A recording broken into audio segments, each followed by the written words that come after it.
ज्यों मेहंदी को रंग उपन्यास की भाषा शैली की दृष्टि से विश्लेषण। आज हम इसका अध्ययन करेंगे। उपन्यास में कहानी की अपेक्षा पात्रों की संख्या कुछ अधिक होती है। इस कारण उपन्यास में सभी पात्रों की अभिव्यक्ति का स्तर एक जैसा नहीं होता है। उपन्यासकार इस तथ्य को ध्यान में रखकर अलग अलग स्तर के पात्रों से अलग अलग स्तर की भाषा का प्रयोग करता है। इस कारण उपन्यास में भाषा शैली में विविधता विशिष्टता आ जाती है और उसका अभिव्यक्ति शिल्प रोचक बन जाता है। जो मेहंदी को रंग का भाषा सौष्ठव। पहला है इसमें शब्द विधान। भाषा का स्वरूप शब्द प्रयोग पर निर्भर करता है। शब्द अपने आप में भाषा नहीं होती, किंतु जब वे क्रमिक और संगठित व व्यवस्थित रूप में रखे जाते हैं तब उनके ऐसे रखे जाने से भाषा का स्वरूप निर्मित होने लगता है। साहित्यकार कोई भी हो और किसी भी विधा में लिखने वाला हो, जब वह भाषा का प्रयोग करता है तो उसे सबसे पहले शब्दों का चयन करना पड़ता है। शब्द चयन कई प्रकार का हो सकता है। उदाहरण के लिए तत्सम, तद्भव, उर्दू फारसी के शब्द, अंग्रेजी के शब्द और व्यवहारिक या बोलचाल की भाषा के शब्द। इस दृष्टि से यदि हम जो मेहंदी को रंग उपन्यास के शब्द विधान पर विचार करते हैं तो इसमें कई प्रकार की शब्दावली देखने को मिलती है। इसमें प्रमुख रूप से प्रयुक्त शब्दावली के निम्नांकित रूप है। अर्थात शब्द विधान में शब्द का प्रयोग हम किस प्रकार से करते हैं या कैसे शब्दों का प्रयोग करते हैं ताकि जो उपन्यास है उसका भाषा सौष्ठव उत्तम रहे। तो शब्द विधान के अंदर सबसे पहला जो बिंदु हुआ है तत्सम शब्दों का प्रयोग। आलोच्य उपन्यास में तत्सम शब्दावली का प्रयोग पर्याप्त मात्रा में हुआ है। यद्यपि उपन्यास का कथानक और उसका कथ्य पूरी तरह परिष्कृत शब्दावली की मांग नहीं करता है, फिर भी आवश्यकता अनुसार उसमें तत्सम शब्दों का प्रयोग हुआ है।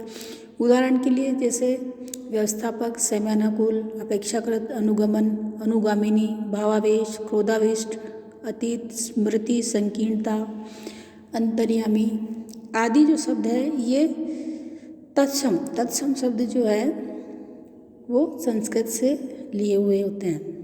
दूसरा बिंदु है इसमें अंग्रेजी शब्द। उपन्यास के अंदर जो है अंग्रेजी शब्दों का प्रयोग भी पर्याप्त मात्रा में हुआ है। जो मेहंदी का रंग जो उपन्यास है उसके अंदर अंग्रेजी शब्दों का इसमें प्रयोग किया है, जैसे competition, workshop, briefcase, sir, platform, station, catalogue, partner, बैगियर, इस प्रकार के शब्द इसमें यूज किए गए हैं। कहीं तो अंग्रेजी के वाक्य भी काम में लिए गए हैं। उदाहरण के लिए जैसे ये वाक्य है, sir he should be sent to the mental hospital. अर्थात हिंदी उपन्यास में जो है अंग्रेजी का भी प्रयोग किया गया है। तीसरा बिंदु है व्यवहारिक शब्दावली का प्रयोग।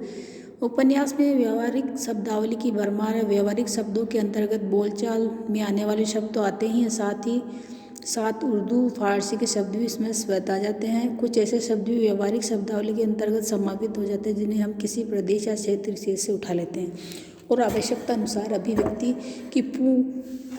को पूर्ण करने के लिए उनका प्रयोग भी कर लेते हैं। उपन्यास में जहाँ केरल दंपति का प्रसंग आया वहाँ पर केरली शब्द का प्रयोग किया गया है। उदाहरणार्थ ये शब्द देखिए, अरकिया क्या पता, चोदुक्की पूछो ना। कहीं केरलीय भाषा में पूरा वाक्य ही लिख दिया गया है। उदाहरणार्थ एंतोरु सुंदरी इवरुडे कालुम मुनिर डुंडो, अर्थात कितनी सुंदर है, इसके भी पाँव न कटे हों। व्यवहारिक शब्दावली के अंतर्गत उपन्यास में आए इन शब्दों को भी लिया जा सकता है, जैसे रिश्तेदार, पड़ोसी, खाट, नासमझ, दुनियादारी, कतराना, संकरी, चौड़ी, छुट्टी, बेमुरौबत, गंगा मैया, एहसास, खुला मुँह, झकझोरना, हाथापाई, छलछलाना, शर्माना, अल्लाह मियाँ, परवरदिगार, गुदगुदाना, नुक्स आदि। मुहावरों का प्रयोग सामान्यतः अभिव्यक्ति को सशक्त और प्रभावी बनाने के लिए ही नहीं अपितु उसे सामान्य जन के उपयुक्त बनाने के लिए भी मुहावरों का प्रयोग किया जाता है। जहाँ मुहावरा प्रयोग होता है वह भाषा में स्वती भाव सौंदर्य जो बढ़ जाता है। यद्यपि मुहावरों का प्रयोग उपन्यास में बहुत कम स्थानों पर हुआ है, तथापि वे मुहावरे सुंदर प्रयुक्त हुए, यथा हाथ पाँव मारना, रंगे हाथों पकड़ा जाना, न दीन में न दोजख में, बंगले झाँकना, अगल बगल देखना जैसे प्रयोग उपन्यास में सरलता से हम देख सकते हैं।